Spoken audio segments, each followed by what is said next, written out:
যে এই মুহূর্তে স্ট্যাটিস্টিক্যাল হয়ে তাদের সুন্দর ফুটবল খেলা দেখতে পেয়েছিলাম আন্তর্জাতিক ফুটবল টুর্নামেন্টে। দেখা যাক দর্শক, আমি চলে আসতাম মালয়েশিয়া। আপনারা দেখতে পাচ্ছেন মালয়েশিয়ায় অবস্থিত করছি। আমি গত 2 দিন হচ্ছে মালয়েশিয়া আসছি, কারণ একটা শুটিংয়ে আসছি। তো অবশ্যই আমরা খুব শীঘ্রই চলে যাব 2 দিন শুটিং করে।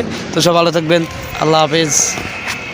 আসসালামু আলাইকুম সুপ্রিয় দর্শক, আপনারা দেখতে পাচ্ছেন আমি কোথায় উপস্থিত। বর্তমানে মনে হচ্ছে যে আমি মালয়েশিয়ায় উপস্থিত। তো আমি খুব শীঘ্রই মালয়েশিয়াতে চলে আসছি। এটা হচ্ছে আমাদের সেই মালয়েশিয়া। আসলে না দেখলে বুঝবেন না। এই দেখছেন, এই যে দেখেন, এই দেখেন, এসব বিল্ডিং বাংলাদেশে আছে কিনা আপনারা জানেন না। সুপ্রিয় দর্শক, আসসালামু আলাইকুম। কেমন আপনারা সবাই? আশা করছি সকলে ভালো আছেন। আমি বর্তমানে উপস্থিত করছি ত্রিশাল ভার্সিটিতে। তো এখানে দেখছেন কাজী নজরুল ইসলামের ছবি দেওয়া। আসলে এই জায়গায় আমি কখনো আসি নাই। জাহিদ ভাই, রাজ ভাইয়ের এলাকায় আমরা আসলাম। তো এখানে আমরা আজকে সারাদিন শুটিং করলাম। তো শুটিং শেষ করে আজকে আমরা আসছি জাহিদ ভাইয়ের মোটরসাইকেলে।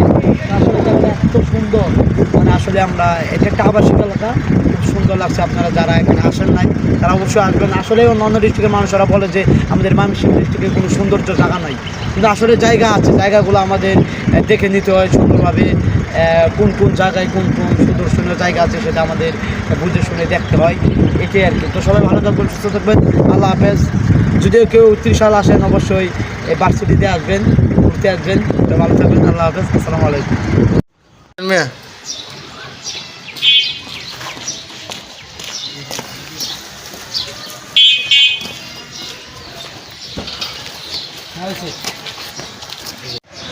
জোরে একটা মেয়ে দিক যান, এদিন বিয়ায় ঘুম যাবো।